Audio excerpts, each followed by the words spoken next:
Bien-aimés dans le Seigneur, citoyens, citoyennes du royaume des cieux, les princes, les princesses, les élus, les appelés et les fidèles, bonjour, bonsoir.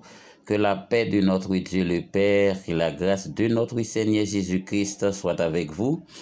Même lorsque vous ne voyez pas mon visage aujourd'hui, mais c'est toujours votre ami, votre frère, Pasteur Jacques Charles, qui est de retour dans la même intention, dans la même perspective de continuer avec cette série d'enseignements basée sur l'explication des mystères et des secrets du royaume des cieux en ce temps de la fin. Donc, nous disons bienvenue à tous ceux qui nous ont rejoints cette semaine.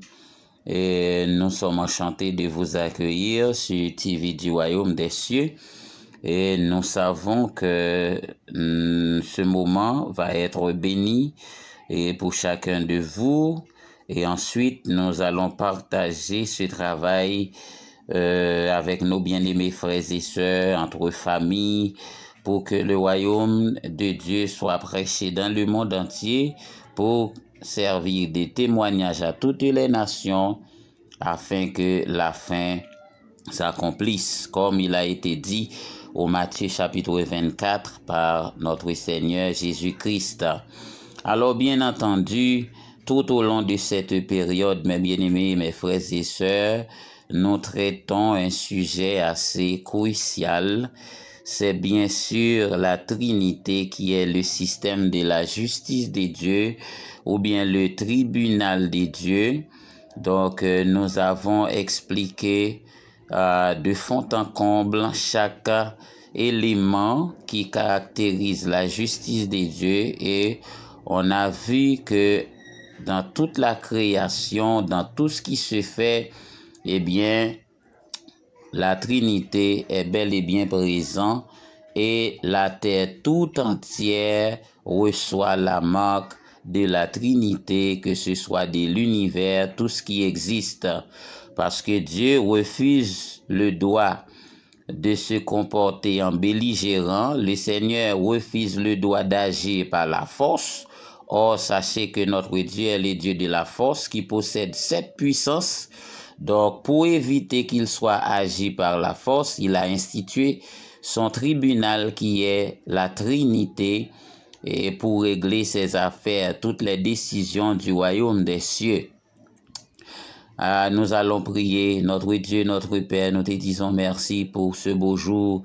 Merci pour tous les fidèles auditeurs et viewers de YouTube et un peu partout à travers le monde et qui nous écoutent et qui nous regardent, Seigneur, qu'ils soient bénis dans la famille, bénis dans l'entreprise et qu'ils soient une source, des sources de bénédiction un peu partout à travers la surface de la terre. C'est la prière que nous t'adressons, Père, au nom et par les mérites infinis de Jésus-Christ, notre Seigneur. C'est lui qui vit et qui règne au siècle des siècles. Amen, amen, amen. Gloire à Jésus, gloire à Dieu. Alors, mes frères et sœurs, mes amis dans le Seigneur, comme vous voyez le titre, le résumé de la Trinité. Alors, ce résumé que je vais faire, c'est en raison du fait que beaucoup de termes ont été déjà élaborés et bien traités à propos de la Trinité. Et puisqu'il s'agit aussi d'un très grand mystère, donc on n'en finira jamais de vous expliquer les choses. Mais vous allez vous contenter avec toutes les évidences qui ont été évoquées dans nos études, dans les études que le Seigneur nous charge pour son peuple. Donc aujourd'hui, nous allons faire un résumé d'emblée dans tout ce qui a été dit à propos de la Trinité. Alors, mes bien-aimés, mes frères et sœurs, on a parlé de la Trinité premièrement dans le contexte de l'alliance. Donc, nous avons dit que Dieu est un Dieu de l'alliance. Et je ne sais pas quoi faire pour essayer de d'insérer ces informations dans la tête des enfants de Dieu un peu partout à travers le monde, que Dieu n'est pas une personne comme vous pensez. Dieu est 7 esprits. Ce sont les 7 esprits qui sont mêlés dans une alliance et par une coalition. Eh bien, ça fait un système qu'on appelle Dieu, qui est le système de la divinité. Alors maintenant, lorsque nous parlons de l'alliance, d'abord Dieu est une alliance entre les 7 esprits. L'alliance est partout dans la nature. Donc en fait, on a parlé de 3 types d'alliances pour évoquer le sceau de la Trinité. Par exemple, on a parlé de l'alliance de la loi, que nous appelons encore l'alliance des eaux. On en a bien expliqué le tout. Deuxièmement, on a parlé de l'alliance de la foi, ou bien l'alliance du feu, ou bien l'alliance des épreuves. Donc, on en a expliqué, et je crois que cette leçon a été déjà publiée sur notre channel bien avant. Et troisièmement, il y a l'alliance du Saint-Esprit, que nous appelons encore l'alliance de la grâce. Donc, 3 types d'alliances: l'alliance de la loi ou des eaux, l'alliance de la foi ou du feu, l'alliance du Saint-Esprit ou de la grâce. Donc, de là, nous voyons que la marque de la Trinité est bel et bien présent. Le sceau de la Trinité est posé là-dessus, sur la question de l'alliance. Et si vous voulez entrer dans une alliance maintenant, vous savez comment faire une alliance, comment vous entrez dans une alliance. Même lorsque tous les détails ne sont pas donnés, mais vous avez les informations en gros. Ok, deuxièmement, on a parlé de type de justification. Je crois que ce thème a été déjà traité aussi dans les leçons précédentes. On a parlé des 3 types de justification: la justification par la loi, la justification par la foi et la justification par la grâce. Et c'est pourquoi dans Matthieu 7, verset 7, le Seigneur Jésus-Christ nous dit: eh bien, demande et il vous sera donné. Ça s'appelle la première porte de la justice de Dieu, qui est la porte de la grâce. C'est-à-dire, dans la question de la grâce, on demande et on reçoit. Ok, deuxièmement, toujours dans Matthieu 7, verset 7, il dit: cherche et vous trouverez. Lorsque vous parlez de chercher ici, le Seigneur se réfère à la recherche, c'est-à-dire il parlait de la foi. Il a dit c'est la justification par la foi, ou la deuxième porte de la justice de Dieu.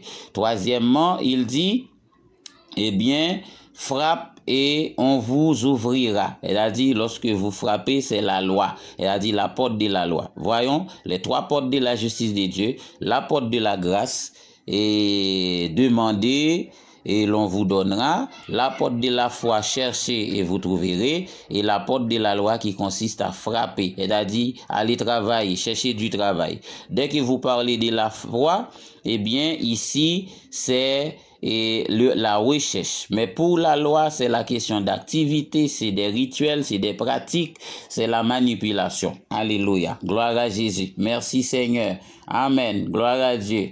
L'Éternel est vivant. Donc maintenant, après les 3 portes de la justice de Dieu, qu'on a bien expliqué selon Matthieu chapitre 7, le verset 7, et vous pouvez lire aussi dans Psaume 118, verset 19, où la parole de Dieu nous dit: ouvrez-moi les portes de la justice, j'entrerai, je louerai l'Éternel.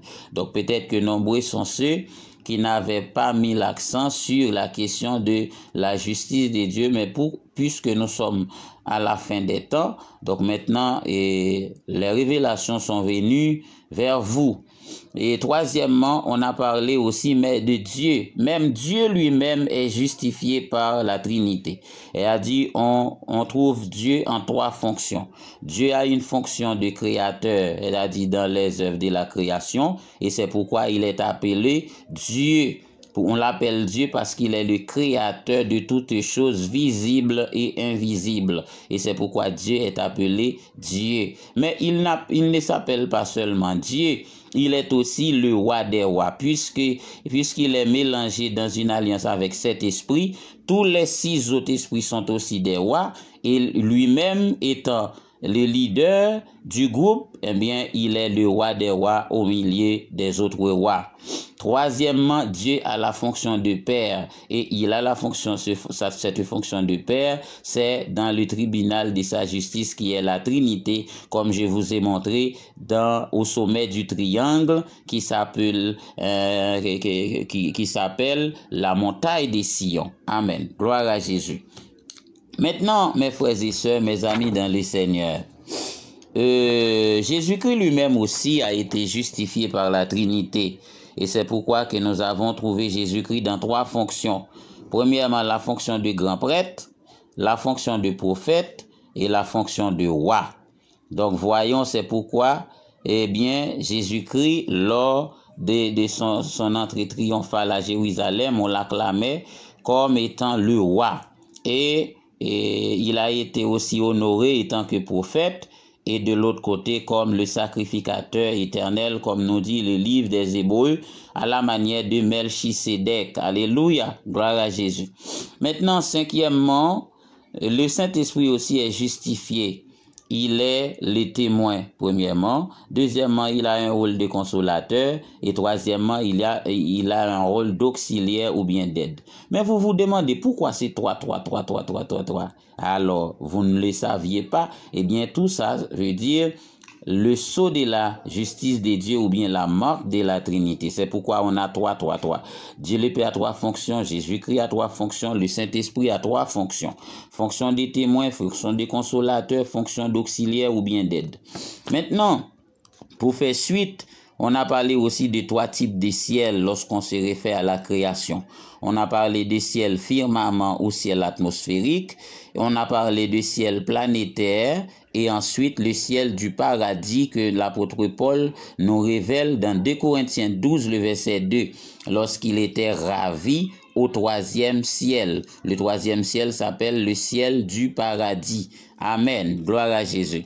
Et septièmement, pour vous justifier la marque de la Trinité, la terre se trouve en troisième position dans l'univers. Et c'est pourquoi qu'on a Mercure, Vénus, Terre. Lorsque vous regardez les planètes, vous allez constater que la Terre se trouve en troisième position dans l'univers. Ce n'est pas sans raison, c'est parce que ici, cela indique la marque de la Trinité qui porte la justice de Dieu, qui porte la vie. Amen. Gloire à Jésus, gloire à Dieu. Et huitièmement, nous trouvons la Trinité dans la naissance. Par exemple, la naissance de Jésus-Christ, notre Seigneur, a été caractérisée par la visite des trois rois mages. Eh bien, ces trois rois, c'était un symbole de la justice de Dieu en termes de confirmation. Ok, les rois étaient venus confirmer qu'il y a un roi qui venait de prendre naissance. C'est-à-dire, ce sont les rois qui confirment l'identité, la présence du roi qui est Jésus-Christ, notre Seigneur. Et ensuite, ils ont apporté trois cadeaux, comme vous le savez aussi bien que moi, de l'or, c'est-à-dire qui est des caractéristiques de la royauté, pour la question de royauté, pour le titre de roi. Deuxièmement, l'encens pour les titres de sacrificateur. Et troisièmement, la myrrhe qui est pour le titre prophétique de Jésus-Christ notre Seigneur. Alléluia, gloire à Dieu. Quelle étude! Waouh, j'ai dit merci à Dieu pour ces révélations. Ce sont des choses précieuses, mes bien-aimés dans les Seigneurs. Oh, alléluia, gloire à Jésus. Troisième et neuvièmement, nous allons trouver aussi la marque de la Trinité dans la construction. On a bien expliqué ça avec la construction de l'Arche de Noé. Eh bien, Dieu lui a ordonné d'y mettre 3 étages. Un premier, un deuxième et un troisième étage. Donc, c'est là la construction que Dieu lui a demandé de faire pour s'échapper du grand déluge qui allait se battre sur toute la surface de la terre à cause de la méchanceté des hommes de cette époque-là. Maintenant, bateau, la construction avait 3 étages. Et de l'autre côté, les lieux dans le temple, eh bien, le temple avait 3 lieux principaux. Premièrement, il y avait le Saint des Saints, c'est l'espace pour le grand prêtre, l'espace pour interaction avec le Seigneur le Tout-Puissant, le Saint des Saints, et il y a aussi l'espace qui est le lieu saint et le parvis extérieur. Et ce sont les 3 espaces dans le temple qui marquent aussi le système de la justice de Dieu ou bien la Trinité. Et troisièmement, la Trinité aussi est portée dans la question de l'écriture. La Bible a été écrite en 3 langues, c'est hébreu, grec et puis araméen. Et regardez-moi ça, la Bible était écrite aussi sur 3 continents. Ah, gloire à Jésus. Merci Seigneur. Merci pour ces révélations. Tu es merveilleux, tu es puissant, tu es digne de gloire, tu es digne de louange et adoration. Béni soit l'Éternel, que ton nom soit magnifié, Seigneur. Et lorsque nous se référons à la famille de Noé, la Trinité aussi, la famille aussi porte la marque de la Trinité. C'est pourquoi dans la famille, on a le père, on a la mère, on a les enfants, c'est-à-dire les 3 entités, ça c'est la marque de la Trinité. Et de l'autre côté, nous allons trouver dans la famille de Noé 3 fils, eh bien, à cause de cela qu'il allait signer, eh bien, l'alliance, eh bien, c'est l'alliance de la loi que nous appelons encore l'alliance des eaux. Donc Noé a signé l'alliance de la loi ou bien l'alliance des eaux. Il avait 3 fils, c'est Sem, Cam et Japheth. Amen. Gloire à Jésus. Et la Trinité aussi est dans la question de jeûne. Donc, si vous vous souvenez, la reine Esther qui a pu jeûner pendant 3 jours avec les Juifs pour invoquer, pour implorer la faveur de Dieu face à la fureur de Naaman qui voulait tuer tous les Juifs. Donc, tous les hommes de l'Ancien Testament, eh bien, à part de ceux qui ont jeûné pendant 40 jours comme Moïse, Élie et d'autres, eh bien, ils jeûnaient pendant 3 jours. Ok, c'était des 3 jours de consécration. Les 3 jours d'Esther, même le roi de Ninive, il a jeûné 3 jours avec tout le pays, tous les animaux, afin d'implorer la faveur de Dieu et de peur que la ville ne soit pas détruite. Amen. Gloire à Jésus. Gloire à Dieu. Et ensuite, on a vu que la Trinité est présente dans les songes. Exemple, les songes des 2 responsables de la maison du roi Pharaon. C'était le chef des échansons et le chef de panetier qui fut jeté en prison au temps de Joseph dans Genèse, dans Genèse chapitre 40. Donc, j'avais fait cette étude tout récemment. L'un d'entre eux avait vu un cep avec 3 branches qui signifie le système de la justice de Dieu, et l'autre avait vu 3 paniers. On en a tout expliqué, mes frères et sœurs, et je crois que le Seigneur va vous aider de jour en jour à mieux comprendre sa parole, afin de mieux le servir et afin d'obtenir aussi ses multiples bénédictions. Vous savez quoi?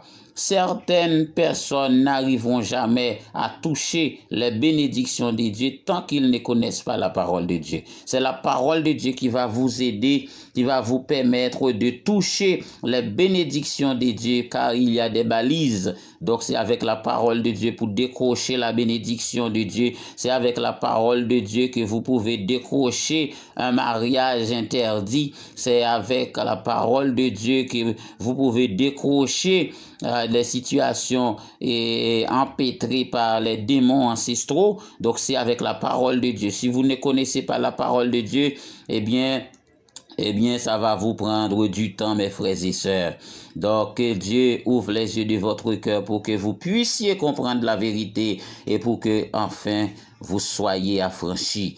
Et en fin de compte, mes frères et sœurs, mes amis dans les Seigneurs, nous avons constaté la Trinité dans l'épreuve aussi. Moïse, qui fut caché pendant 3 mois et dans Exode chapitre 1, parce que le décret du roi Pharaon était de jeter tous les bébés mâles dans la rivière le Nil. Mais sa maman n'avait pas voulu les tuer et elle l'a caché pendant 3 mois. 3 mois, le chiffre 3, c'est le signe de la justice de Dieu. C'est le sceau de la Trinité dans la naissance de Moïse.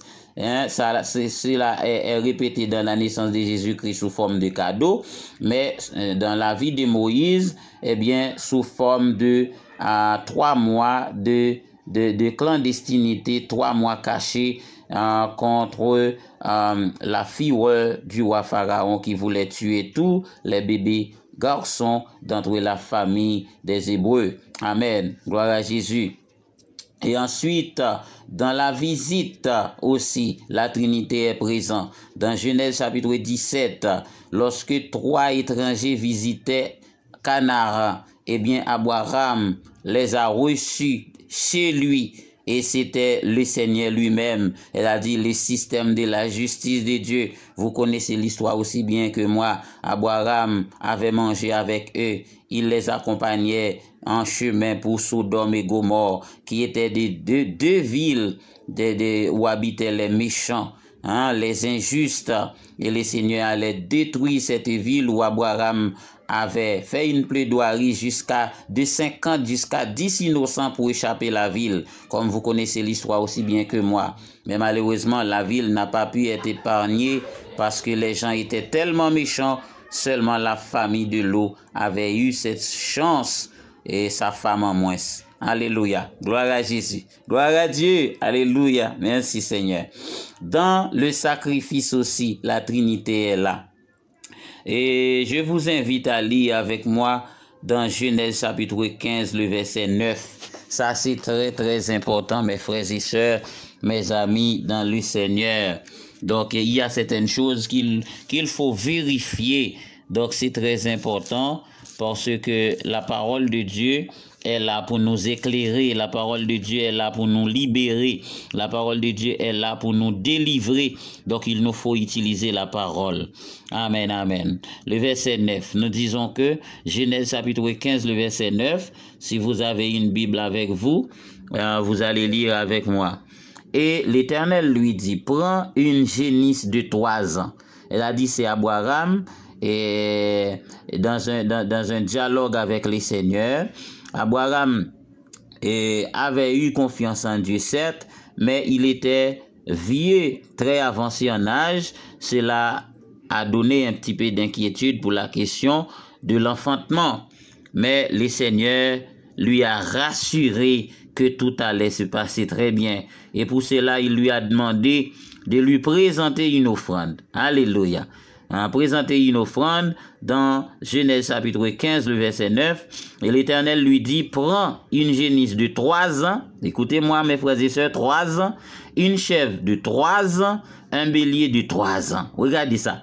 La Trinité, ici, est répétée pendant 2 fois. Premièrement, génisse de 3 ans. Une chèvre de 3 ans. Et un bélier de 3 ans. Ça, c'est la Trinité. Et ensuite, c'était 3. C'était 3 et puis les animaux devaient être âgés de 3 ans. Allez, mes frères et sœurs, beaucoup de mystères. Et le temps ne suffira jamais pour vous expliquer la parole de Dieu, pour vous expliquer les mystères et les secrets du royaume des cieux. Alléluia. Mais un jour ou l'autre, et vous serez avec le Seigneur et vous serez aussi tenus au courant, connaître ses secrets et ses mystères. Mais c'était nécessaire, mes frères et sœurs, de connaître Dieu afin de mieux le servir. Mais malheureusement, l'ennemi a troublé le peuple de Dieu. L'ennemi a troublé les enfants de Dieu et ainsi, il est devenu difficile pour qu'ils acceptent la parole de Dieu, pour qu'ils croient à la parole de Dieu, pour qu'ils obéissent à la parole de Dieu et pour qu'ils marchent avec le Seigneur dans l'intégrité et dans la fidélité. Amen, amen. Gloire à Jésus.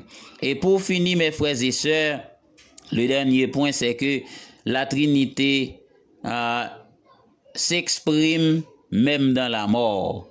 Par exemple, le Seigneur Jésus-Christ, il est mort après 3 jours. Eh bien, Aux 3 jours, il est ressuscité. Et il était aussi question de Jonas qui a passé 3 jours dans le sein du poisson et qui a été vomi sur la rive de Ninive, eh bien après 3 jours. C'est-à-dire la Trinité est présente même dans la mort. Alléluia. Gloire à Jésus, gloire à Dieu. Mes frères et sœurs, comme je l'ai déjà dit, le temps ne suffira jamais pour vous expliquer le tout. Mais que le Seigneur lui-même vous enseigne, que le Seigneur lui-même marche avec vous, que le Saint-Esprit ouvre les yeux de votre cœur et que vous soyez en connaissance de cause de sa parole.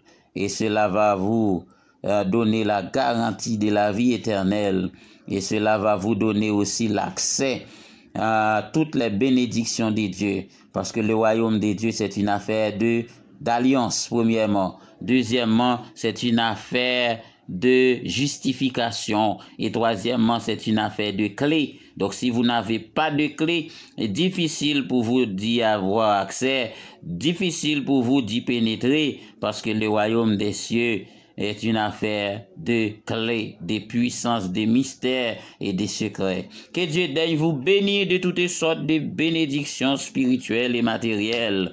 Au nom de Jésus-Christ notre Seigneur, c'était votre frère et votre ami, Pasteur Jacques Charles, qui vous dit, je vous